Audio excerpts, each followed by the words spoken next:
Atlanta International was wide awake, planes landing, gates buzzing, passengers flowing like clockwork. Then Ranger barked, not once, 3 sharp bursts, the kind that meant, something's wrong. Everyone froze. A VIP passenger had just cleared all security checks, diplomatic badge gleaming. But the retired canine wouldn't let him pass, because one dog refused to stay silent. If stories like this matter to you, take a moment to like, subscribe, and tell us where you're watching from. Your voice helps these stories reach the people who need to hear them. The airport was a cathedral of glass and steel, humming with the quiet chaos of early morning travelers. At precisely 6:35 a.m., JFK International Terminal 4 gleamed under the sterile lights as business suits, backpacks, and the smell of espresso blurred together in a quiet symphony of movement. No one paid special attention to the private corridor that curved away from the main security checkpoint, except the man in the tailored navy suit walking calmly toward it. Jean-Marc Duvet, CEO of the humanitarian conglomerate Vivre Libre, was a man who moved like he owned silence. His gray-streaked hair was slicked back, shoes polished to a mirror shine, and on his wrist ticked a Patek Philippe that cost more than some of the airport's ground staff made in a year. He didn't queue, he didn't speak unless absolutely necessary, and when he did, that morning he carried nothing but a thin leather briefcase, a boarding pass to Berlin in first class, and an air of unquestioned privilege. But that aura cracked the moment he stepped through the final layer of clearance and heard the growl. It wasn't loud, not at first, just a low, vibrating hum from the shadowed corner of the private TSA corridor. The canine handler stepped out first, broad-shouldered, dressed in tactical blue, with the steady stance of someone who'd stood in both deserts and alleys with guns drawn. Behind him came the dog Aries. Old scars traced the fur along his back legs. His left ear bore a nick that never grew hair again. His nose lifted to the air, froze, and then everything shifted. Jean-Marc barely flinched when the dog growled louder, but the handler noticed. Aries tugged hard at the leash, then lunged. Not to bite, but to block his clean. The handler didn't blink. Doesn't matter, dog says otherwise. Aries now stood firm, immovable, directly in front of the terminal's glass exit. His stare locked on Jean-Marc's chest, not his hands, not the briefcase, but his upper body, precisely his blazer. His growl was deeper now, less like a warning and more like a message. You said this was urgent. The TSA supervisor muttered to the handler. The dog's retired. What the hell is he even doing here? The handler, Detective Elijah Grant, ex-FBI, currently assigned to a cold case division no one wanted to fund, met his gaze squarely. He shouldn't be here, but we got a call last night.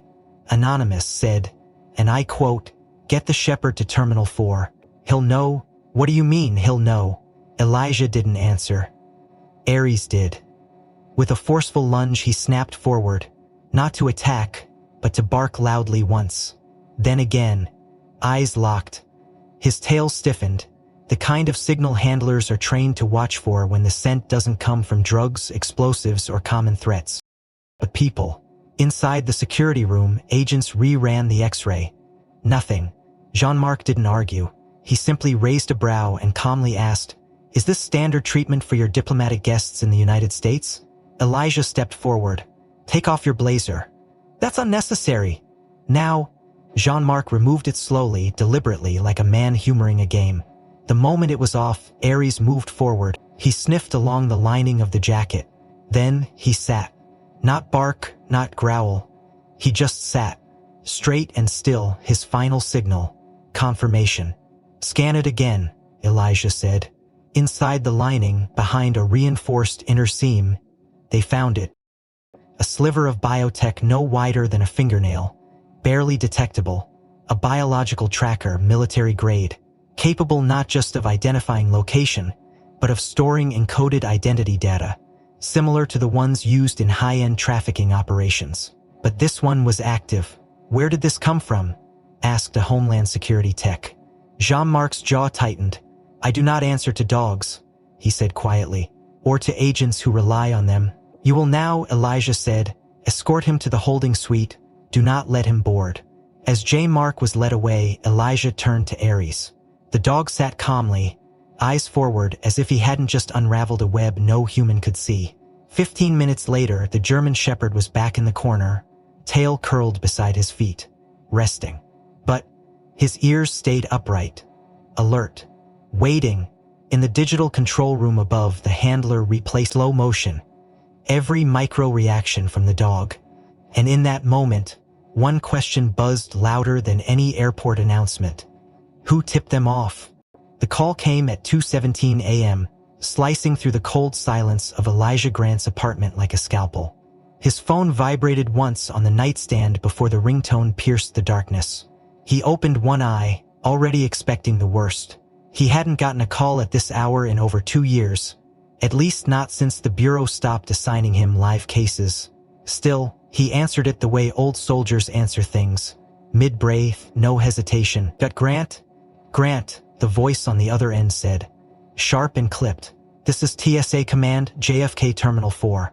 You're listed as the last handler for a retired K-9 unit named Aries. We need you on site immediately." Elijah sat up. The room spun briefly, but years of training stabilized his instincts. "He's retired. What the hell's going on?" The voice hesitated, responded. "At the gate, we flagged a passenger based on his alert. Problem is, we found nothing in the scans. The dog, though, he won't let go. He's acting like he's found something, but there's nothing. You need to see it. Send the address. I'm on my way." He hung up, already moving. The apartment was small, just a bed, a sink, an old vinyl chair he never sat in, and a set of shelves filled with case files he couldn't forget. He threw on his jacket, loaded his Glock from the drawer like a ghost reaching for a memory, and grabbed his ID from the peg by the door. The rain had just begun falling when he stepped outside, thick and slow, like the city was exhaling something heavy. He didn't use the sirens, didn't need them. His tires knew the way. JFK was 22 minutes away at that hour. By the time he arrived, the airport was quieter, not empty, but wrapped in that suspended animation only big cities achieve before dawn. The terminal lights were dimmed, and the few remaining passengers were ushered away from the cordoned area near the private security wing. He spotted Aries immediately. The German Shepherd was sitting in a corner, completely still, not lying down, not pacing, just waiting. His ears twitched as Elijah entered the room, then perked, sharp as razors. No tail wag, no movement toward his old partner, only stillness. "Talk to me," Elijah said to the young officer standing nearby. Woman in her late 20s with that exhausted confidence that only comes from juggling chain of unpolitics with real-time uncertainty. He ran the man's luggage twice. Nothing. No explosives, no narcotics, not even a cigarette. But when he passed through, Aries reacted like he was back in Kandahar. "Let me guess," Elijah said, approaching the dog slowly. "He went for the torso." The agent nodded. Didn't growl at his hands, didn't sniff the briefcase either. Went straight for his blazer. Sat, just like that. Elijah crouched beside Aries, his fingers brushing the fur between the dog's ears. "Good boy," he whispered, more ritual than praise. Aries blinked slowly. His breathing was calm, his posture relaxed, but his eyes were alert, burning with a message his handler hadn't yet deciphered. "Where's the passenger?" "In the holding suite. He's not resisting." French national, Jean-Marc Duvet, top-tier clearance, humanitarian CEO. Nothing in his history. Elijah, the TSA agent, added, "I've seen dogs false positive on weird stuff, meds, food residue, maybe synthetic fabric, but this dog didn't flinch. He stood like he was blocking a bullet. We've got video." Elijah followed them into the monitoring room. The footage showed it clearly. J. Marks stepping through the scanner. Smooth, unbothered. Aries shifting, then freezing. Growl or movement bark. And finally sitting. "Rewind," Elijah said, "right there, Paws. Zoom in on the blazer lining." They did.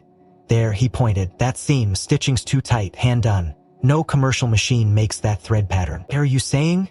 Elijah didn't respond. He turned to the room's far corner, where the confiscated personal items had been placed. John Mark's blazer hung neatly on a plastic hanger. Elijah took it down, inspected the inside lapel. Then the lining. It felt slightly padded, barely thicker than the fabric itself. He ran his fingers along the seam until he felt it. An irregularity. Not metal, not plastic, something smoother, organic. He stepped back. Get me a scanner. Not the airport kind, military grade. If this is what I think it is, you're not looking for contraband. You're looking for people. The silence that followed was heavy. The young agent stared at him. Excuse me? You said the dog reacted like he was back in Kandahar. That's because this scent? It's human. Not just human trace hormone residue. They scanned the blazer with an external mobile imager from a nearby Homeland Security lab that had been stationed at the airport for a different inspection. Within 10 minutes, they found it. A microchip the size of a baby tooth, encased in a polymer sheath designed to mimic stitching. It pulsed with low humanist data, encrypted, untraceable without military clearance. Use it tracking? One of the agents asked. It's not tracking, Elijah said. It's identifying. Someone's been tagged, probably many someones. This code's carrying a digital scent profile. Like bait? The agent swallowed. Bait for what? Elijah didn't answer. Instead, he turned back to Aries. The dog hadn't moved, but his eyes were on the door. Still waiting outside. The first hint of daylight broke through the low-hanging fog, casting long shadows across the tarmac. But inside the terminal, the air remained thick with something else. Aries shifted his paws. Just once. Elijah noticed. That meant something. The signal wasn't done yet. And somewhere down the hallway, behind reinforced glass, Jean-Marc Duvet was sitting quietly, watching the clock like a man waiting for someone or something that hadn't arrived yet. The scanner clicked twice, then whined as the small display blinked red. One of the Homeland techs leaned in, furrowing his brow at the lines of encrypted code slowly resolving on the screen. You're not going to believe this, he muttered, then motioned Elijah over. Elijah, still half-aced on Aries, who now sat unblinking by the wall, nostrils flaring gently, stood beside the monitor and narrowed his eyes. The technician tapped a few keys, isolating the data signature. Here, this isn't a conventional chip. It's biotech, not a tracker and identifier. Biomolecular encoding fused into a synthetic sheath. Elijah crossed his arms. In English. The tech exhaled. It's designed to mimic human cellular markers, blood type, DNA fragments, sweat proteins, but it's encoded with a digital signature, like a name tag for people or property. That last word hit harder than intended. Elijah didn't flinch. Where does the signature point? The tech hesitated, then looked up. Interpol registry cross-hung the sequence. Biomarker trace matches a red egg case. Female. Hungarian national. Name, Ersham Barga. Went missing in Budapest 6 years ago. Age 17 at the time. Not the case itself, but the context. Eda Varga was part of a wave of disappearances that swept through Central Europe during a 15-month period between 2017 and 2018. Young women, mostly Eastern European, all vanished without a trace, usually after applying for international work programs or participating in refugee transition schemes. No bodies, no demands, no connections, only empty beds and closed files. You're sure? Elijah asked. Positive. The chip signature is linked to a biometric record uploaded by her father. A match in 2 key protein chains and 1 mitochondrial fragment. Someone embedded her ID into the lining of that blazer. It's still active? That's the part that makes no sense. This chip wasn't dormant. It pinged a private network less than 72 hours ago. Area signal bounced through at least 4 relays. Warsaw, Marseille, then back to Berlin. Elijah looked back toward the holding suite. Jean-Marc Duvet, polished, calm, and untouchable, was likely sitting behind a reinforced door with every lawyer in his contact list already alerted. Pull security footage, Elijah said. I want to know who touched that jacket before it ended up on him. Already done? The tech said, pulling up a feed from 3 nights ago in Geneva. A woman, tall, burnt hair tucked under a black scarf, passed a garment bag across the hotel lobby to Jean-Marc. No words exchanged, no hesitation.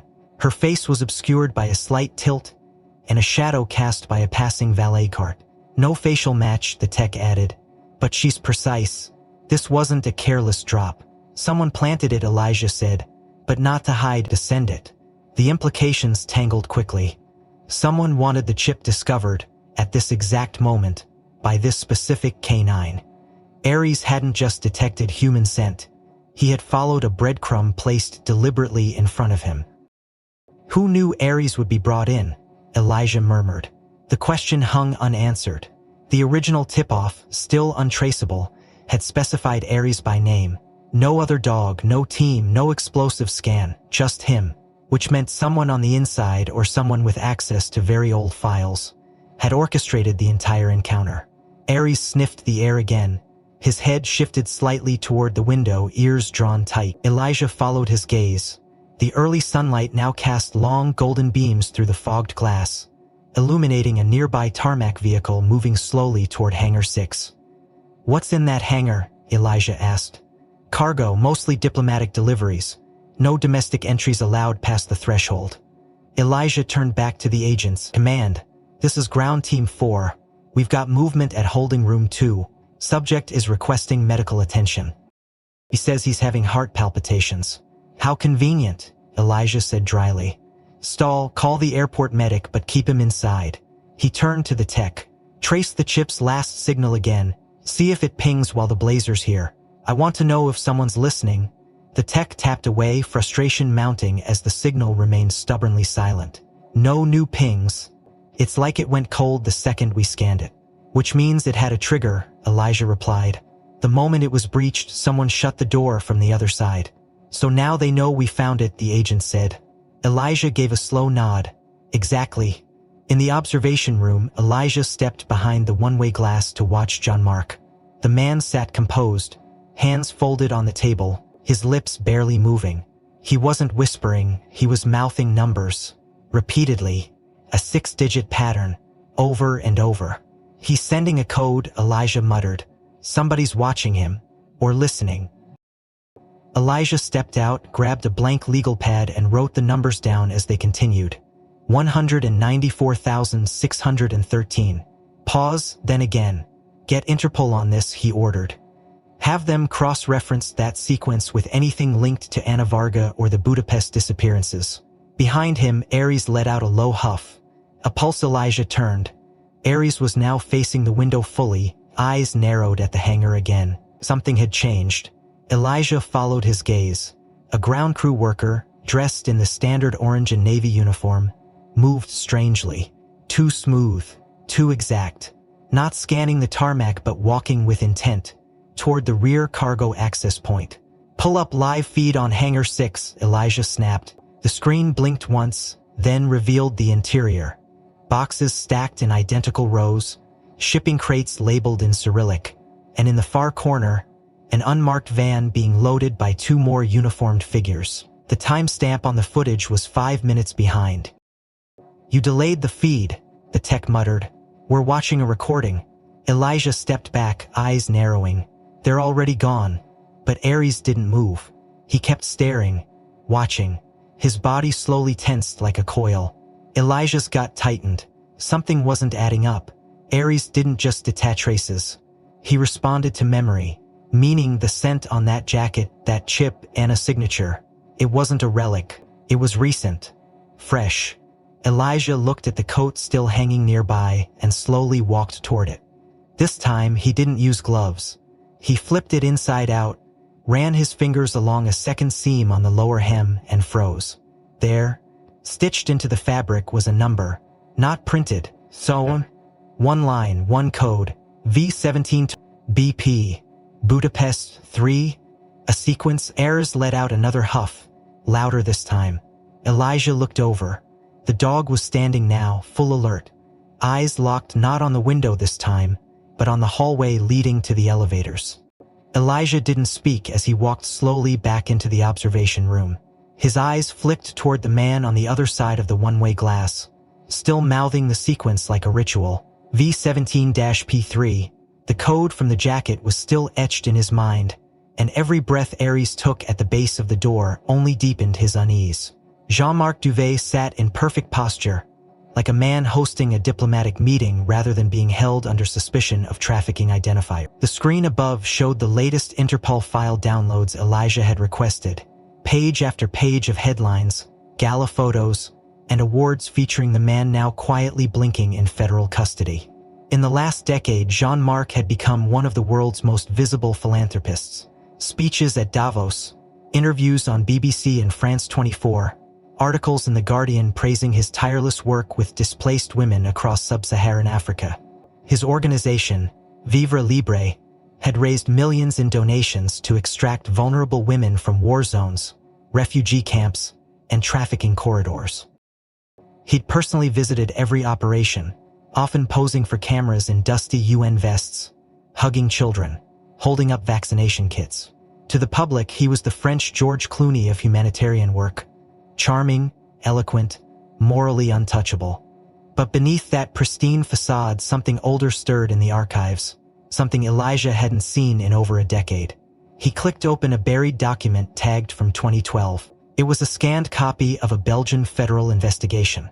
Subject Jean-Marc Duvet, position, Regional Director, Eastern Operations, Global Haven Initiative.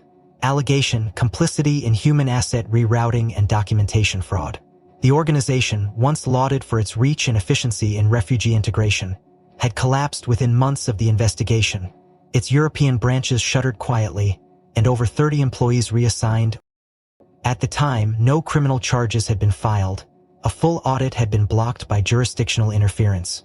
Witnesses withdrew. Whistleblowers went silent. Jean-Marc had disappeared from public view for nearly 4 years.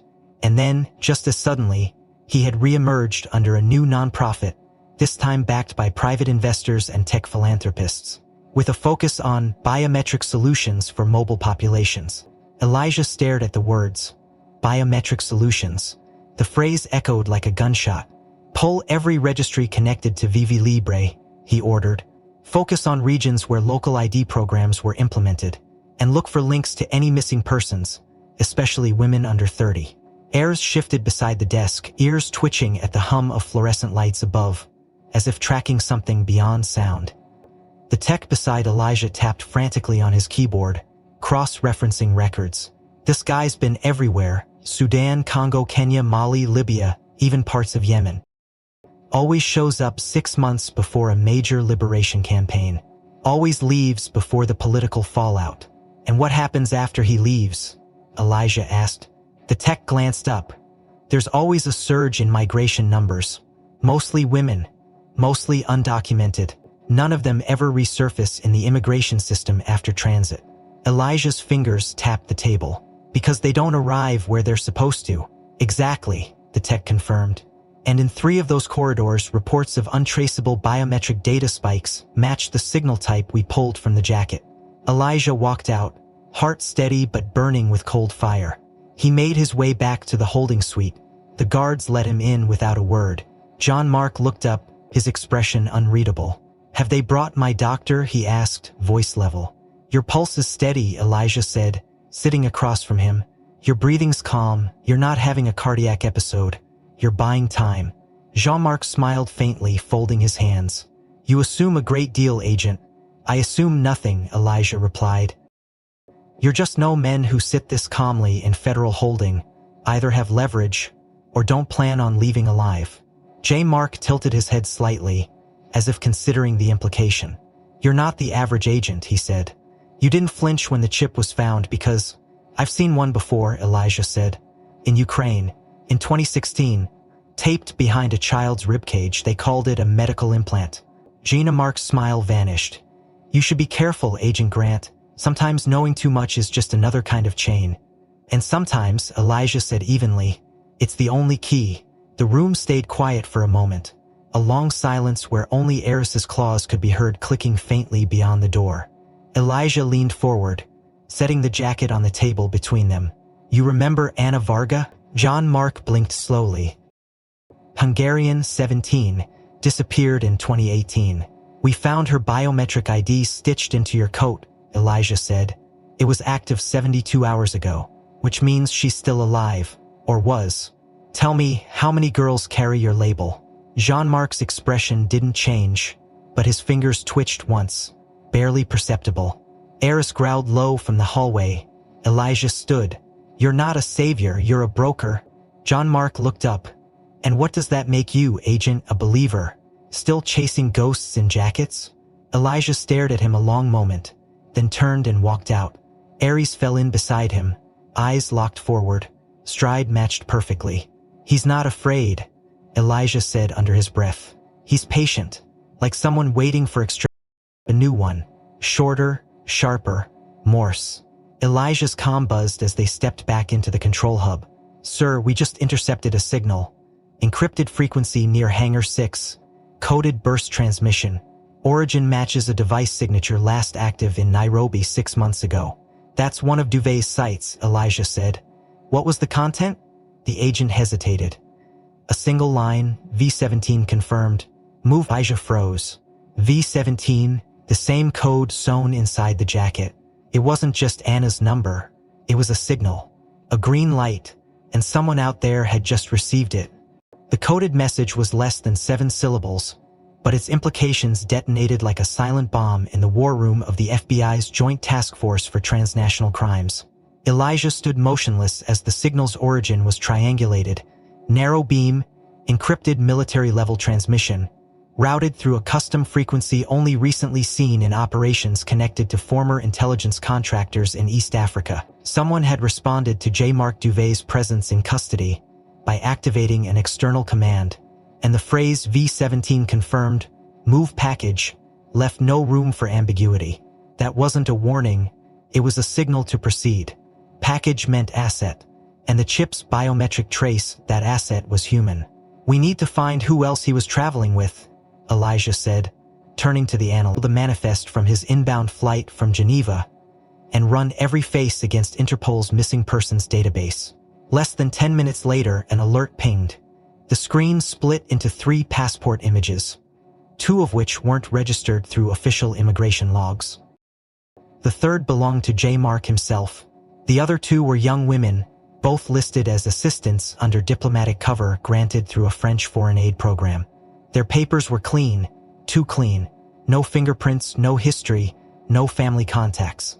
One identified herself as Amira Belkacem, the other as Sophie, no last name, both listed as age 23. But the biometric scan of Amira's iris returned a near-perfect match with a missing persons report from Morocco in 2020. Layla Touimi, then 19, vanished while traveling to a youth ambassador camp funded by a European nonprofit. Case never solved. Parents silenced by red tape and fear. Elijah leaned forward. "Where are they now?" The reply came from a liaison officer at Europol in The Hague. He crossed into the U.S. under diplomatic assignment, marked as non-essential personnel, accompanying John Mark for his keynote at the New York Global Humanitarian Summit. Last sighted at Terminal 4, early morning, 2 hours prior to Jean Mark's detainment. One of them was seen leaving the VIP lounge moments before Ares intercepted the scent on the jacket. "Show me the footage," Elijah ordered. On screen, security video from a less-effect corridor revealed a girl in a beige trench coat, dark hair tied back, exiting the lounge with a carry-on bag and a calm, rehearsed demeanor. She moved like someone who had practiced appearing invisible. At one point, she paused to check her reflection in the mirrored wall, but rather than fix her makeup or hair, she slowly removed a silver ring from her finger, crouched as if adjusting her sock, and deliberately placed the ring beneath a waiting bench. Then she left. "Zoom in," Elijah said. "That ring. Get me close enough to see the detail." The digital zoom revealed a small indentation along the inner curve of the band, barely visible but distinct. An aperture, a microlens, a GPS aperture. "She left us a trail," Elijah muttered, "and she wanted us to find it." The analyst frowned. "Why would she do that?" "Because she wants out," Elijah said, "or because she knows there's no other way someone will come looking." The team dispatched a retrieval unit to recover the ring. Within 20 minutes, the GPS chip inside was active.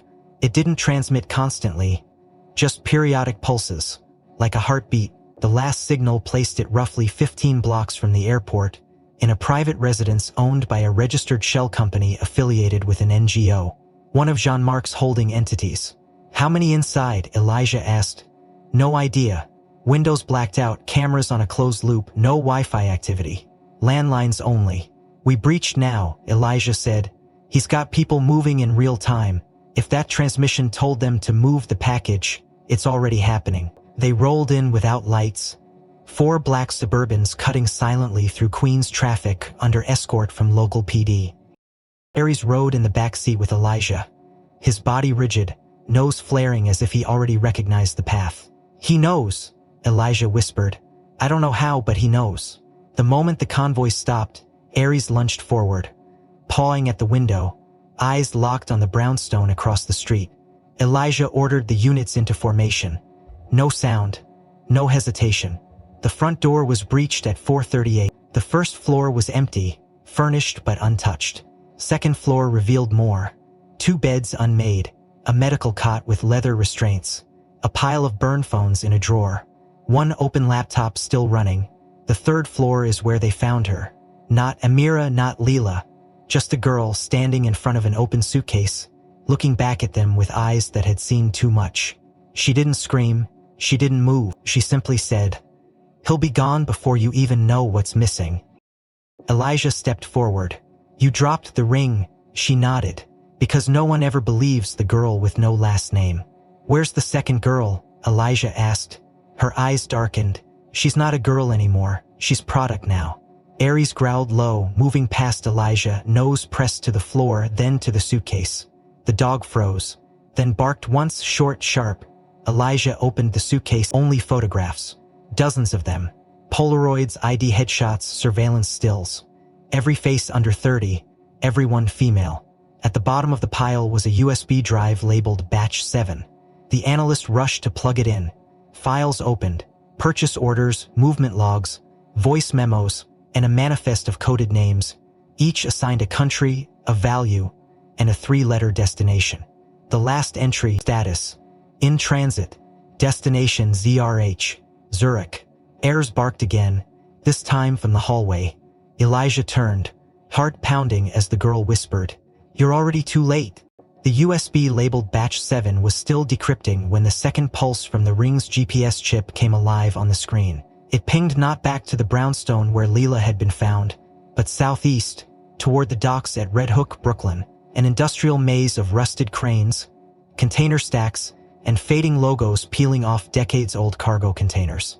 The signal was faint, irregular, as if the device was moving or buried beneath layers of steel.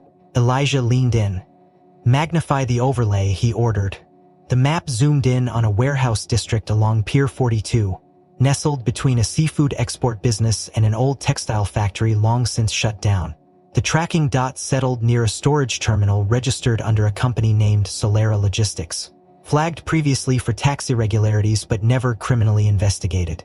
"That location isn't on any active customs log," the analyst said, eyes flicking across his screen. "He's marked inactive export." "Active my ass," Elijah muttered. "Get a team down there now. Tell NYPD to block egress routes to the pier. Nobody leaves." Ares was already pacing by the door, low growl vibrating through his chest like a storm preparing to break.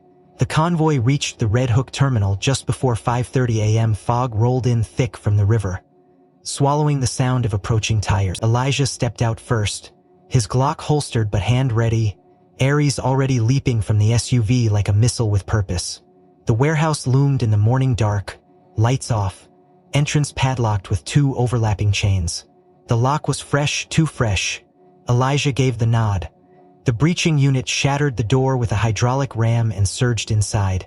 What they found brought even the most seasoned agents to a stunned halt. It wasn't just a warehouse. It was a processing facility. The interior had been divided into 3 corridors, each built from repurposed shipping containers cut open and lined with insulation. The smell hit them first. Antiseptic, rubber, faint blood, and something metallic that stuck in the throat.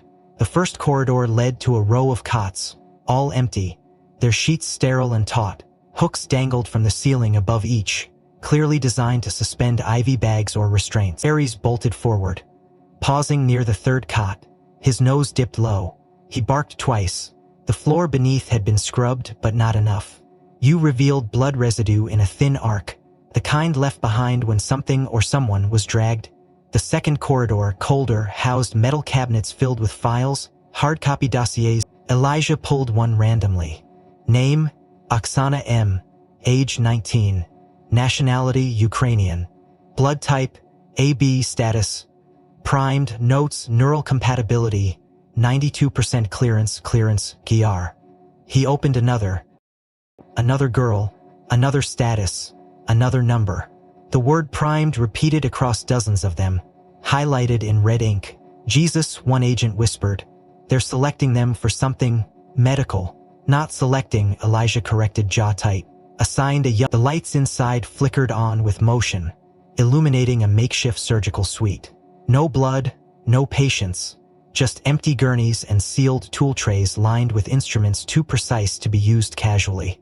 Laying on a steel table were half-assembled biometric ID implants, tiny, crystalline chips embedded inside silicone frames, ready to be inserted subdermally. Next to them sat a binder.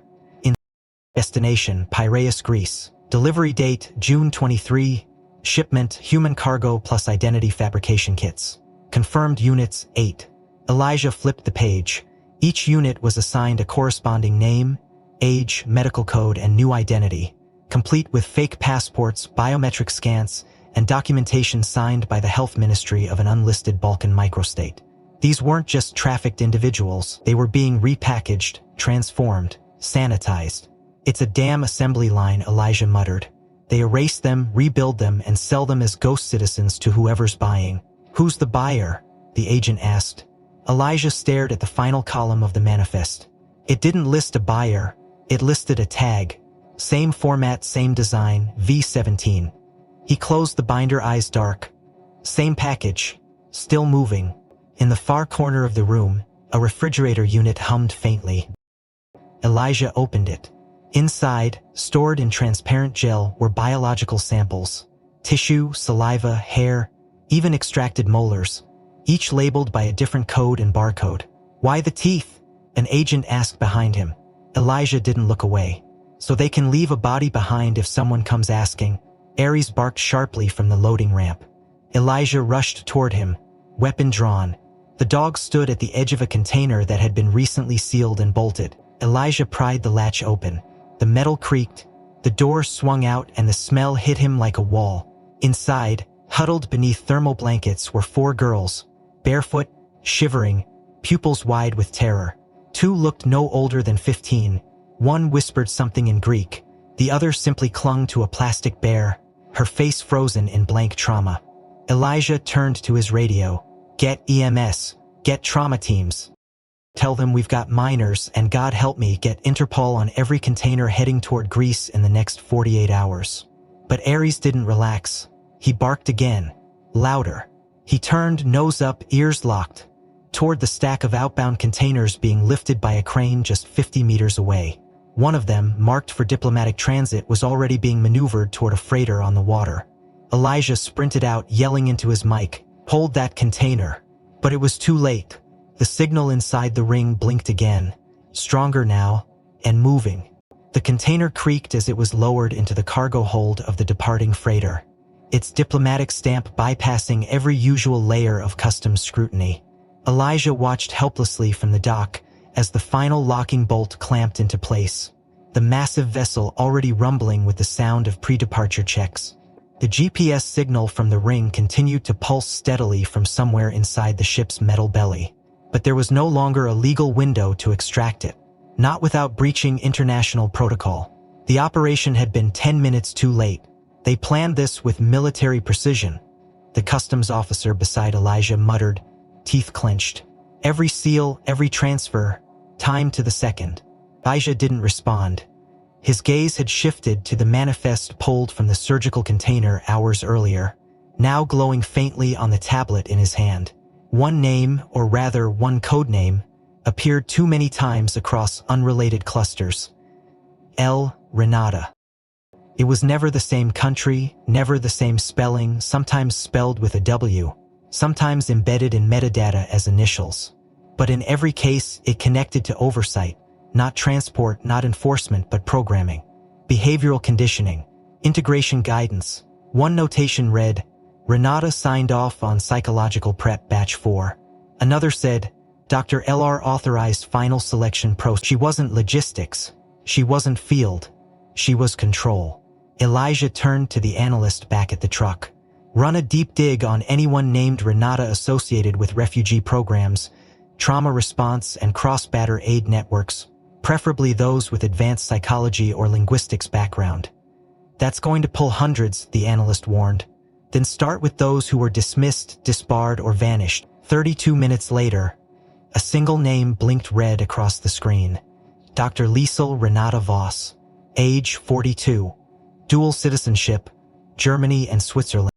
Former trauma psychologist embedded with the UNHCR Task Force on Behavioral Stabilization in Post-Conflict Zones. Her profile, last active in 2016, had been archived after she resigned, abruptly citing ideological differences with humanitarian policy.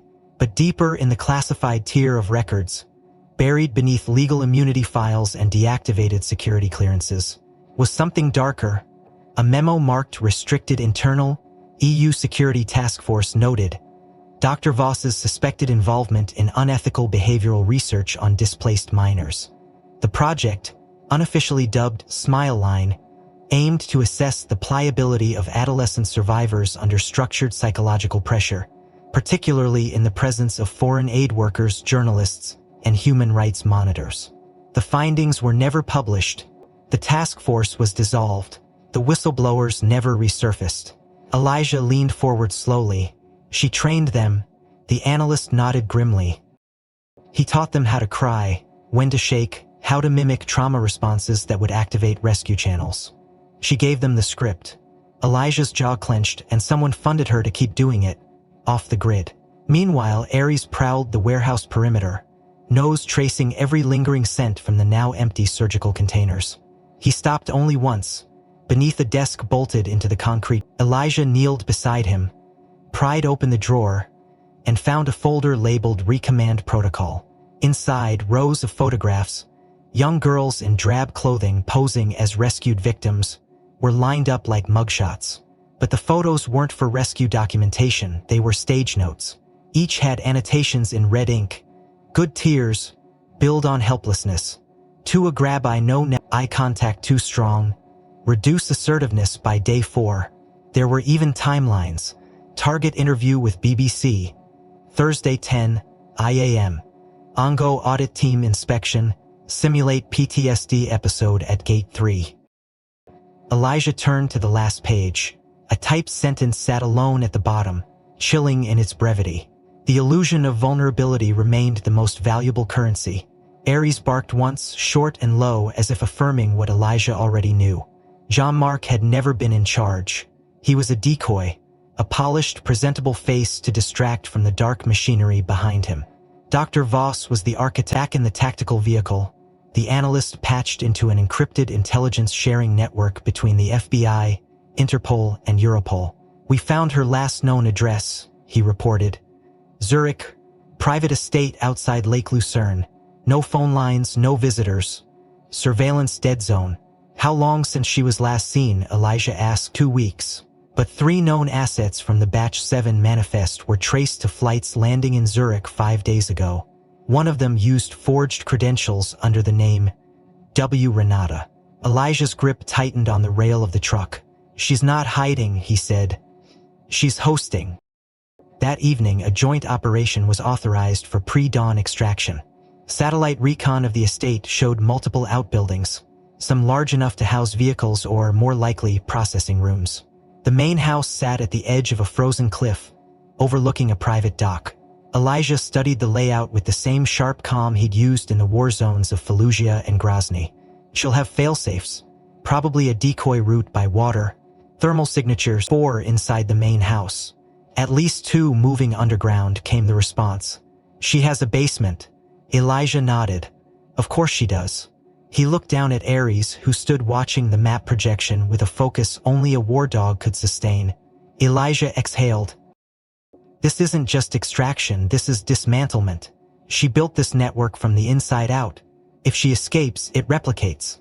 But Ares wasn't staring at the screen anymore. He was facing the open bay door of the vehicle, ears pointed, tail low. Elijah followed his gaze and saw the silhouette of a woman stepping out of the shadows on the far end of the pier. She wore a long coat, dark gloves, and a scarf that masked the lower half of her face. In her left hand dangled a briefcase. In her right, a leash. At the end of the leash stood a girl, thin, pale, shivering, no older than 12. Ares growled. The woman smiled. It was her. The woman on the pier didn't run. She didn't shout, didn't reach for a weapon. didn't even blink when armed agents surrounded her within seconds. She simply unhooked the leash, pushed the girl gently forward, and let the briefcase fall to the ground with a metallic thud. Then, without a word, she raised her hands. Elijah moved quickly, gun lowered but ready eyes. The girl staggered forward in the spotlight, blinking rapidly, clearly dazed or drugged. Her arms hung limp at her sides. Her bare ankles were red from cold. But then Aries stepped forward and everything changed. The girl froze. Her eyes, dulled at first, widened in sudden disbelief. Her lower lip quivered. Her gaze locked onto the German shepherd as if she were staring at a ghost. Aries didn't bark. He didn't grow grail. He simply walked slowly to her. Head low, tail stiff, his nose twitching rapidly in the winter air. Elijah froze, his mind catching up a split second later. Mac. That had been Aries' call name 3 years ago. Before retirement, before the mission in Lyon that went sideways. Before the girl vanished. No, Elijah muttered under his breath. It can't be. The analyst in the truck confirmed it less than a minute later, voice cracking through the comms with disbelief. Agent Grant, facial scan just cleared. That's Sofia Dobrev, Victor Dobrev. Elijah's knees nearly buckled. 3 years earlier, Dobrev had been running an undercover sting on a Balkan trafficking ring, but the operation had gone south. Sofia, his daughter, had been kidnapped while he was en route to meet an informant. Eris had been deployed to track her, but the trail had ended in a burned-out safe house near Lake Ohrid. Only a scrap of her dress and a broken locket were found. Everyone assumed she was dead. Everyone except Aries. After that mission, he had shut down. Wouldn't eat, wouldn't respond. That's when Elijah had retired him, unable to watch the dog spiral into what looked in every way like grief. And now here she was, breathing, alive, thin and pale but standing. Elijah's voice barely came out. "Sophia," he said softly. "Is that really you?" She looked up slowly, tears welling in her eyes as she reached trembling fingers toward the shepherd's scarred head. "He found me," she whispered, dropping to her knees and wrapping her arms around Eris's neck. "You never stopped looking." Elijah didn't move. Couldn't. The agents were already cuffing the woman, the doctor, Liesel Renate Voss, but she didn't resist. Instead, she smiled quietly as if this had all gone according to plan. Elijah turned to her, voice sharp. "Why bring her here? Why tonight?" She met his eyes with unsettling calm. "You needed proof," she said. "Now you have it. You think this earns you leverage?" She said, "I think it earns me time." "For what?" "To watch what happens when you realize she's not the only one." Elijah stepped back as Sophia shivered against Aries, her fingers buried in his thick fur. The doctor's words rang in his ears like echoes in a collapsing chamber. "There are others," Elijah said flatly. "How many?" Voss didn't speak, but her silence said enough. Later that night, during the tactical sweep of the compound in Zurich, Aries began acting erratically. They'd cleared most of the estate, empty rooms, abandoned files, broken screens. But Aries refused to leave the northwest wing. He barked at a locked cellar door, clawed at the edges, growled deep in his throat in a way Elijah hadn't heard since Kandahar. "What is it?" Elijah whispered. Aries barked once, then sat. That same motion, that same stillness. "There's someone in there." The battering team opened the steel hatch. It led into a subterranean hallway, carved crudely through stone and concrete. As they descended, the air thickened with mildew, dampness, and something older, like time itself had been shut in and left to rot. Aries didn't hesitate. He led them down the narrow corridor, past crates marked in Cyrillic, past rusted surgical tables and blood-stained gauze sealed in jars. Then he stopped at a single steel door. No handle, no number, just silence. "Get it open," Elijah said. The moment the latch was breached, Aries pushed through, nearly knocking the team aside. Inside, the room was dim, lit only by a flickering fluorescent panel overhead. In the far corner, huddled beneath a pile of blankets, was another child, smaller than Sophia, no older than 8. Her eyes darted up at the light. She didn't scream, she didn't speak, but when she saw Aries, something in her expression cracked. Her lips parted slightly, her body shook. Elijah stepped forward slowly. "It's okay," he said softly. "You're safe now." But the girl didn't look at him, she looked only at Ares. Then, with impossible slowness, she reached into her pocket and pulled out a necklace. A half locket, cracked and charred. Elijah's blood froze.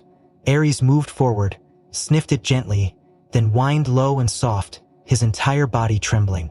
"She's not just another victim," Elijah said, voice hoarse. "She was in the fire, the one in Ohrid. That locket belonged to Sophia." "No," came a voice from behind. It was the analyst, holding up a faded photo recovered from the doctor's files. They were sisters. Elijah looked again, really looked. The face, the bone structure, the eyes. Not Sophia, not exactly, but close. A mirror with time distorted. "Twins," he breathed. "She had a sister." Ares whimpered again, curling protectively around the second girl.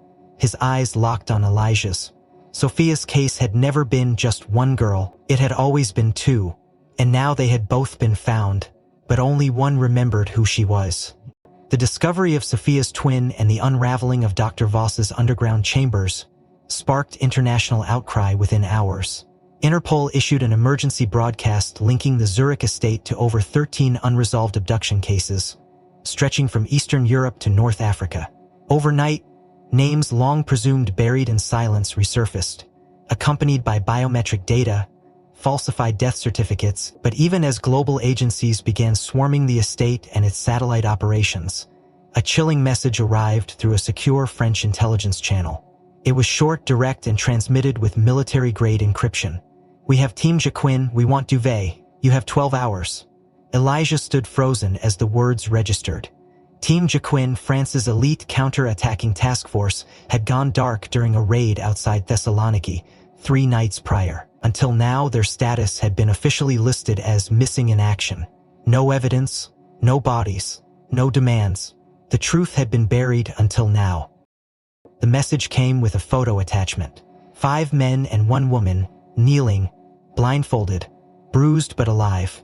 The background, a warehouse, likely coastal. An icon scrawled on the wall in spray paint matched one seen in a previous Solara logistics facility in Marseille. Below the image, one line: "Exchange for Duvet at coordinates 42.6192 DG." Elijah didn't need to check the map. That location sat on the Adriatic coast, Montenegro. Remote, lawless, surrounded by cliffs and forgotten cargo routes. "They're using him," Elijah said. "He was never the boss. He's a bargaining chip now." "You're saying they'll kill Jaco's team if we don't hand Duvet over?" the Interpol director asked. "That's what they want us to believe," Elijah replied. "This isn't just a rescue. It's bait. They want to tie our hands, make us return their sacrificial pond, so they can move the real assets." The decision to respond was pushed through within hours, under pressure from the French government, with the condition that Duvet be sedated, heavily guarded, and that surveillance teams shadow the entire operation from air and sea. Elijah didn't trust it. Every detail screamed setup. Still, when lives were in immediate danger, politics moved faster than caution. The exchange site was a rusted shipyard, partially submerged, accessible only via a single coastal road and a rotted-out loading bridge that trembled under the weight of even light vehicles. At 400 hours, the convoy arrived. Duvet, silent, drugged but awake, sat chained in a steel cage mounted in the center of the lead truck. Beside him, Ares paced tightly. Elijah had insisted the shepherd accompany the operation, citing scent and behavior analysis. No one objected, especially after what Ares had uncovered in Zurich. The sun hadn't yet breached the horizon when a figure stepped out from the shadows of the shipyard ruins. Then another, and another. 6 in total, hooded, armed, faces obscured. They led forward 6 bound hostages. The exchange was happening. Elijah stood in the middle of the bridge, one hand resting on his radio, the other on his sidearm. "Duvet comes out," one of the captors shouted in accented English. "Now, no tricks." Ares growled low, pacing again. Elijah narrowed his eyes. "You release the hostages first, we verify, then you get your ghost." The man didn't argue. He simply whistled. One of the hostages was pushed forward, female, limping. It was Captain Isabelle Marcoux, Jacquin's second-in. She was alive. The others followed, stumbling toward the exchange point. Then came the surprise. The French Special Forces commander, Colonel Guy Vallon broke formation. He walked calmly toward Elijah, hands raised, nodding at the cage. "Let's not prolong this," he said. "Give them the bastard. We get our people. End it clean." Ares snapped his head toward him, froze. Then something happened that no one expected. The dog lunged, a flash of fur and muscle, a growl deep enough to rattle bones. Ares sank his teeth into Vallon's arm, ripping into the tactical sleeve and dragging the man to the ground before anyone could react. Guns were drawn. Shouts erupted. Vallon screamed, not from pain but fury. "Control your dog," he bellowed. Elijah didn't move, his weapon now pointed at the downed colonel. "Stand down, everyone," he ordered. Ares doesn't attack without reason. Vallon's face twisted. "He's malfunctioning, But then Ares let go and backed off, teeth bared, growling toward Vallon's neck. Elijah stepped forward and yanked the torn sleeve open. Inside the lining, nearly identical to the one in Duvet's jacket, was a sewn-in chip pocket. No ID, no mission patch, just embedded tech. Elijah's voice turned to stone. "He's not who he says he is." One of the recovered hostages stared at him, then recoiled. "That's not Vallon," she said. "Vallon was shot during the ambush." This guy's voice, "It's not him. He was always quiet. This one talks too much." A silence fell over the bridge. Elijah ripped the mask from the man's face. Beneath it was a familiar smirk. A man known only in black site circles as the Broker, a ghost operative responsible for extraction and rerouting of compromised field agents who defected to criminal networks. "You played deep," Elijah said. "Embedded in command. Fed them everything." The Broker smiled, blood trickling from his arm. "And you brought me right to the doorstep," Ares snarled. Elijah's voice dropped. "Where's the real Colonel Vallet?" The Broker shrugged. "Buried somewhere warm." The captors on the other side of the exchange drew weapons, chaos erupting as flashbangs exploded across the bridge. Elijah dove for cover, returning fire. Arius charged back into the fray, teeth bared, locking onto another man trying to flee with a hostage in tow. Elijah moved like muscle memory, heart burning. Somewhere in the chaos, a radio clicked on. A woman's voice crackled faintly. "Initiate Delta Drop, Renato secure. Package Alpha en route." Elijah froze. That wasn't part of the exchange, that was a fallback plan. Which meant Duvet wasn't the target anymore. He was the distraction. The firefight had lasted only 9 minutes, but it left the shipyard soaked in blood and truth. Smoke curled over the battered steel beams, mingling with the cries of the freed and the groans of the wounded. Of the 6 captors, 3 lay dead, 2 captured, and 1 had vanished beneath the churning Adriatic. Duvet, unconscious from the sedatives, was extracted under maximum security and airlifted back to Interpol's primary black site. Elijah, battered but unbroken, stood amidst the aftermath with Ares at his side, bloody-jawed, panting but alert. The moment the gunfire ceased, the silence was immediate, like the world held its breath for what came next. The girl twins, Sophia and her sister, had already been evacuated to a trauma facility in Geneva under armed watch. Dr. Voss, meanwhile, was locked away in a reinforced psychological detention unit in The Hague, refusing to speak, eating only when forced. But it wasn't her testimony that unraveled the nightmare. It was the chip, the one Ares had first identified inside Duvet's blazer. Its data, long believed to be biometric noise, had finally been cracked by a joint forensic task force. What they found inside didn't just shatter assumptions, it detonated international trust. Layered in triply encrypted sequences, the chip didn't contain a tracking signal or genetic ID.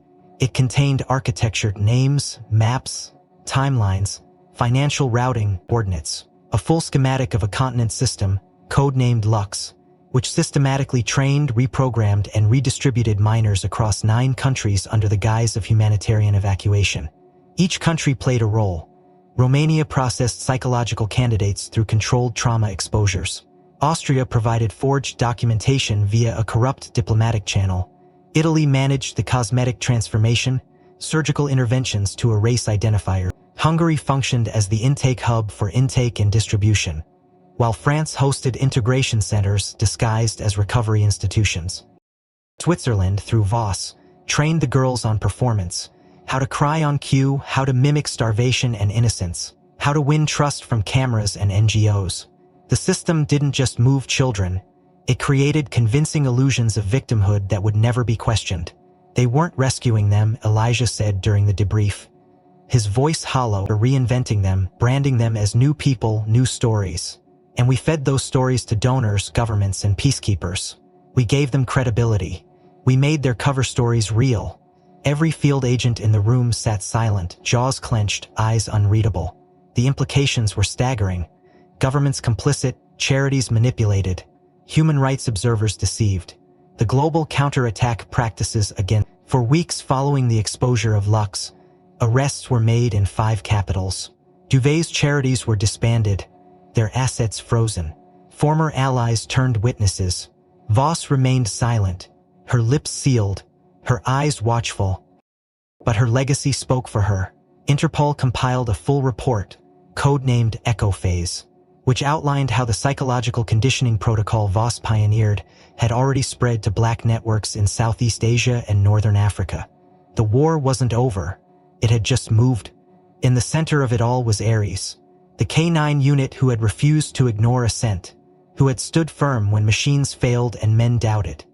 The dog who had found Sophia when satellites could not. When the World Security Council convened a session to discuss multinational response strategy, Ares was invited, not as a weapon, not as a tool, but as proof. Proof that instinct and loyalty could still override system failure. He stood on the marble floor of the Geneva Tribunal beside Elijah, unchained, unsedated, his posture regal.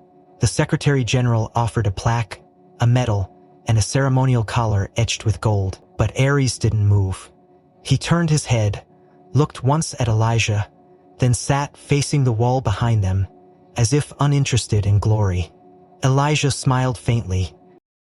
"It doesn't need medals," he told the chamber. He already got what he came for. Instead of traditional decoration, the council passed a unanimous resolution to name the new International Joint Task Force Silent Rescue. Its emblem would not be a shield or a flag, but the silhouette of a German shepherd's profile, ears alert, eyes forward. Elijah retired soon after, taking Ares with him to a quiet cabin in northern France. But even there, calls kept coming. Requests for consultations, insights, help. Sometimes they answered, sometimes they didn't. And sometimes, in the middle of the night, Ares would sit by the window, his ears pricked toward the horizon, waiting as if the silence itself were speaking again, as if somewhere, far from safety, another scent still lingered, faint and unfinished. If this story moved you even a little, consider subscribing for more. Every share helps bring these hidden stories to light. What do you think really happened to Sophia's twin in those missing years? Do you believe Dr. Voss acted alone? Or is there someone even more dangerous still out there? Tell me your theory in the comments, and let me know where in the world you're watching from. I read every one,